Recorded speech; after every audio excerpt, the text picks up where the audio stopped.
স্থানীয় সংবাদ পড়ছি সংযুক্তা সিংহ। বিশেষ খবর, ভোটের প্রচারে শাসক ও বিরোধী দলের নেতারা আজও সন্দেশখালী ইস্যুতে পরস্পরকে আক্রমণ করেছেন। ভোট ব্যাংকের জন্যই রাজ্যের তৃণমূল কংগ্রেস সরকার সংশোধিত নাগরিকত্ব আইন সিএএ এর বিরোধিতা করছে বলে মন্তব্য করেছেন প্রবীণ বিজেপি নেতা স্বরাষ্ট্রমন্ত্রী অমিত শাহ। তৃণমূল কংগ্রেস নেতা অভিষেক ব্যানার্জির অভিযোগ, সামান্য কিছু ভোটের জন্য বিজেপি রাজ্যের 10 কোটি মানুষকে অসম্মান করেছে। সন্দেশখালী নিয়ে নির্বাচন কমিশনে পরস্পরের বিরুদ্ধে অভিযোগ করেছে তৃণমূল কংগ্রেস ও জাতীয় মহিলা কমিশন। সপ্তম দফার ভোটের জন্য আজ মনোনয়ন পেশ করেছেন শাসক ও বিরোধী পক্ষের বেশ কয়েকজন প্রার্থী। রাজ্যের সব জেলাতেই আগামী বৃহস্পতিবার পর্যন্ত হালকা থেকে মাঝারি বৃষ্টির পূর্বাভাস দিয়েছে আবহাওয়া দপ্তর। আসছি বিস্তারিত খবরে। ভোটের প্রচারে শাসক ও বিরোধী দলের নেতারা আজও সন্দেশখালী ইস্যুতে পরস্পরকে আক্রমণ করেছেন। এদিকে চতুর্থ দফার লোকসভা ভোটের প্রচার শেষ হতে বাকি আর মাত্র একদিন। এই দফায় রাজ্যের যে 8টি আসনে আগামী সোমবার ভোট নেওয়া হবে তার মধ্যে একটি হলো রানাঘাট।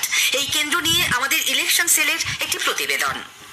2019-এর নির্বাচনে রানাঘাট সংরক্ষিত লোকসভা আসনে জয়ী হয়েছিল বিজেপি। ওই দলের জগন্নাথ সরকার তার নিকটতম প্রতিদ্বন্দ্বী তৃণমূল কংগ্রেসের রূপালী বিশ্বাসকে 2,31,000-এরও বেশি ভোটে পরাজিত করেন। বিজেপি পেয়েছিল প্রায় 53% ভোট। অন্যদিকে তৃণমূল কংগ্রেসের প্রাপ্ত ভোটের হার ছিল 37%-এর সামান্য বেশি। সিপিআইএম 6.59% ও কংগ্রেস 1.57% ভোট পেয়েছিল। এই লোকসভা আসনের অন্তর্গত 7টি বিধানসভা খণ্ডের মধ্যে শান্তিপুর, রানাঘাট উত্তর পশ্চিম, কৃষ্ণগঞ্জ, রানাঘাট উত্তর পূর্ব, রানাঘাট দক্ষিণ ও চাকদা এই 6টিতেই এগিয়ে ছিল বিজেপি। একমাত্র নবদ্বীপ বিধানসভা খণ্ডে তৃণমূল কংগ্রেস ছিল প্রথম স্থানে। 2021-এর বিধানসভা নির্বাচনেও নবদ্বীপ বাদে বাকি 6টি বিধানসভা কেন্দ্রে জয়ী হয় বিজেপি। নবদ্বীপ আসনটি পায় তৃণমূল কংগ্রেস। এই নির্বাচনে বিজেপি প্রায় 49% ও তৃণমূল কংগ্রেস 42.5% মতো ভোট পেয়েছিল। বামফ্রন্ট ও কংগ্রেস মিলে ভোট পেয়েছিল 5.71%। রানাঘাট লোকসভা আসনে এবারও বিজেপি প্রার্থী করেছে বিদায়ী সাংসদ জগন্নাথ সরকারকে। তার বিরুদ্ধে তৃণমূল কংগ্রেসের হয়ে প্রতিদ্বন্দ্বিতা করছেন 2021-এ রানাঘাট দক্ষিণ বিধানসভা কেন্দ্র থেকে বিজেপির প্রার্থী হিসেবে নির্বাচিত মুকুটমণি অধিকারী। এই আসনে কংগ্রেস সমর্থিত বামফ্রন্ট প্রার্থী প্রাক্তন সাংসদ সিপিআইএম-এর অলোকেশ দাস।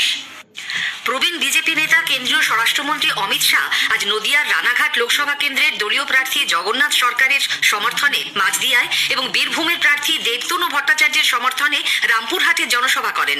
রানাঘাটের সভায় তিনি বলেন, ভোট ব্যাংকের জন্য রাজ্যের তৃণমূল কংগ্রেস সরকার সিএএ এর বিরোধিতা করছে। ममता सरकार घुसपैठियों को पनाह दे रही है और दूसरी ओर मतवा समाज के लोगों को नागरिकता देने का विरोध कर रही। सीए के खिलाफ घुसपैठियों के जुलूस निकाल रही है, सीए को वापस लेने की बात कर रही है। और मित्रों, मैं आज वादा कर जाता हूं बंगाल की जनता को, किसी की ताकत नहीं है सीए को हाथ लगाने की। एक शरणार्थी को हम नागरिकता देंगे, ये नरेंद्र मोदी जी का वादा है।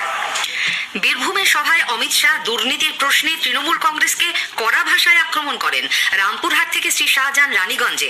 আসানসোলের দলীয় প্রার্থী এস আলুবালিয়ার সমর্থনে রোড শো করেন তিনি। অন্যদিকে তৃণমূল কংগ্রেস নেতা অভিষেক ব্যানার্জি আজ আসানসোলের দলীয় প্রার্থী শত্রুঘ্ন সিনহার সমর্থনে রোড শো করেন। এখানেও সন্দেশখালীর প্রসঙ্গ তুলে বিজেপিকে আক্রমণে নিশানা করেন তিনি। সন্দেশখালীর অপমান, বাংলার অপমান, মহিলাদের 2000 টাকার বিনিময়ে মিথ্যে কমপ্লেন করিয়েছে। বাংলার নাম, বাংলার মর্যাদা, বাংলার সম্মান সারা দেশের কাছে ছোট করেছে। এই বিজেপিকে, বাংলা বিরোধী বিজেপিকে খালি শত্রুঘ্ন সিনহাকে ভোট দিয়ে জেতালে হবে না। ব্যবধানটা 2022-এর উপনির্বাচনের থেকেও বেশি ভোটে জেতাতে হবে। বিজেপি নেতা অসমের মুখ্যমন্ত্রী হিমন্ত বিশ্ব শর্মা আজ ব্যারাকপুরের প্রার্থী অর্জুন সিং এর সমর্থনে উত্তর 24 পরগনার শ্যামনগরে এবং হুগলির প্রার্থী লকেট চ্যাটার্জির সমর্থনে বলাগড়ে বিজয় সংকল্প সভা করেন।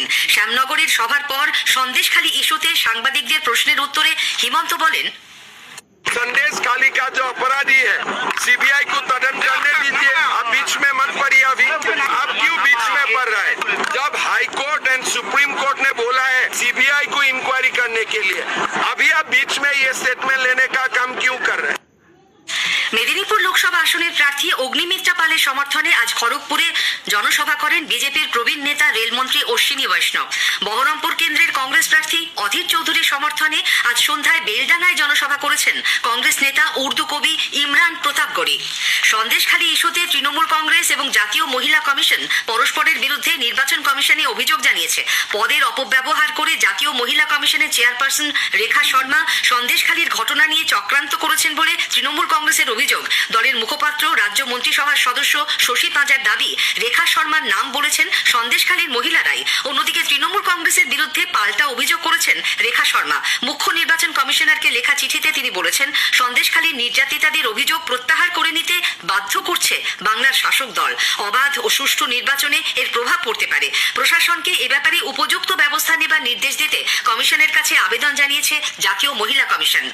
সন্দেশখালীর স্টিং অপারেশনের ভিডিও ভুয়ো বলে দাবি করে কলকাতা হাইকোর্টের দ্বারস্থ হয়েছেন সন্দেশখালীর বিজেপি নেতা গঙ্গাধর কয়াল। গত শনিবার ওই ভিডিও সমাজ মাধ্যমে ভাইরাল হয়। তৃণমূল কংগ্রেসের দাবি, এতে দেখা গেছে গঙ্গাধর কয়াল স্বীকার করছেন সন্দেশখালীতে ধর্ষণের অভিযোগ সাজানো, টাকার বিনিময়ে মিথ্যা অভিযোগ দায়ের করেছেন মহিলারা। এই নিয়ে ভোটের মধ্যেই উত্তপ্ত হয়ে ওঠে রাজ্য রাজনীতি। ভিডিও প্রকাশ্যে আসার পরই বিরোধী দলনেতা শুভেন্দু অধিকারী দাবি করেছিলেন গঙ্গাধর এর বিরুদ্ধে হাইকোর্টে যাবেন।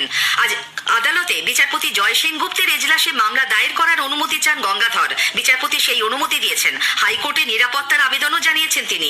আগামী সোমবার মামলার শুনানি হতে পারে। স্থানীয় সংবাদ শুনছেন আকাশবাণী কলকাতা কেন্দ্র থেকে। এখন বিজ্ঞাপন।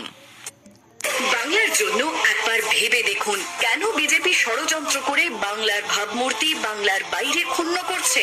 কারণটা স্পষ্ট, বিজেপি হলো বাংলা বিরোধী। তাই এই নির্বাচনে তৃণমূল কংগ্রেসের প্রার্থীদের জোড়া ফুল চিহ্নে ভোট দিয়ে বাংলাকে জয়ী করুন।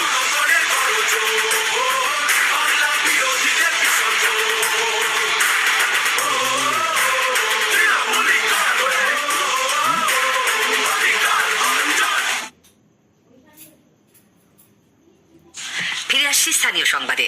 সপ্তম দফার লোকসভা ভোটের মনোনয়ন পেশের কাজ এগিয়ে চলেছে। ডায়মন্ড হারবার কেন্দ্রে তৃণমূল কংগ্রেস প্রার্থী অভিষেক ব্যানার্জি আজ বর্ণাঢ্য পদযাত্রা করে আলিপুরে দক্ষিণ চব্বিশ পরগনা জেলা শাসকের দপ্তরে গিয়ে মনোনয়ন জমা দেন। সঙ্গে ছিলেন দলীয় কর্মী সমর্থকরা। বেরিয়ে এসে সন্দেশখালী প্রসঙ্গে বিজেপিকে তীব্র আক্রমণ করে তিনি বলেন, সামান্য ভোটের জন্য বিজেপি বাংলার 10 কোটি মানুষের অসম্মান করেছে। গোধরা এবং পুলওয়ামার কথাও এই ইস্যুতে টেনে আনেন অভিষেক। কলকাতা উত্তর কেন্দ্রে তৃণমূল প্রার্থী সুদীপ বন্দ্যোপাধ্যায়ও আজ মনোনয়ন জমা দিয়েছেন। সঙ্গে ছিলেন মন্ত্রী শশী পাঁজা ও বিধায়ক অতীন ঘোষ। এই কেন্দ্রের বিজেপি প্রার্থী তাপস রায় এবং কলকাতা দক্ষিণ কেন্দ্রের বিজেপি প্রার্থী দেবশ্রী চৌধুরী আজ রোড শো করে মনোনয়ন জমা দিতে যান। তাপস রায়ের সঙ্গে ছিলেন ত্রিপুরার মুখ্যমন্ত্রী মানিক সাহা। দমদম কেন্দ্রের তৃণমূল প্রার্থী সৌগত রায়, এই কেন্দ্রের সিপিআইএম প্রার্থী সুজন চক্রবর্তী, বসিরহাট লোকসভা কেন্দ্রের সিপিআইএম প্রার্থী নিরাপদ সর্দার এবং বারাসাতের ফরওয়ার্ড ব্লক প্রার্থী সঞ্জীব চট্টোপাধ্যায়ও আজ মনোনয়ন পেশ করেছেন। বরানগর বিধানসভা কেন্দ্রের উপনির্বাচনের জন্য প্রার্থীপদ দাখিল করেছেন তৃণমূল কংগ্রেসের সায়ন্তিকা ব্যানার্জি। যাদবপুরের বিজেপি প্রার্থী ডক্টর অনির্বাণ গাঙ্গুলির মনোনয়ন পেশের রোড শোয়ে উপস্থিত ছিলেন প্রবীণ বিজেপি নেতা রেলমন্ত্রী অশ্বিনী বৈষ্ণব। নির্দিষ্ট সময় পেরিয়ে যাওয়ার পরেও রোড শো চলার অভিযোগে বর্ধমান দুর্গাপুর কেন্দ্রের বিজেপি প্রার্থী দিলীপ ঘোষের রোড শো আটকে দিল নির্বাচন কমিশন।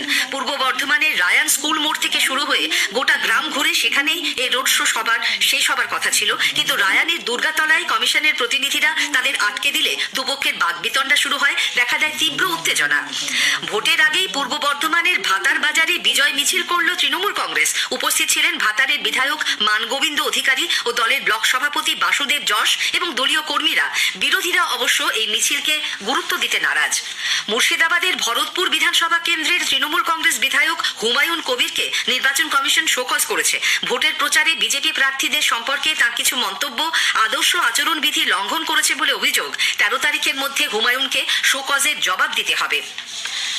আগামী 25শে মে ষষ্ঠ দফার ভোটের জন্য নির্বাচন কমিশন রাজ্যের 8টি কেন্দ্রে 5 জন পুলিশ পর্যবেক্ষককে নিযুক্ত করেছে। তমলুক ও কাঁথির জন্য আইপিএস রাজাশেখর বাবু, ঘাটাল ও মেদিনীপুরের জন্য সুজিত কুমার, ঝাড়গ্রামের জন্য কৃষ্ণ কুমার ভিকে, পুরুলিয়ায় রাজশেখর লাকড়া এবং বাঁকুড়া ও বিষ্ণুপুরের জন্য আর গঙ্গাধর রাওকে নিয়োগ করা হয়েছে।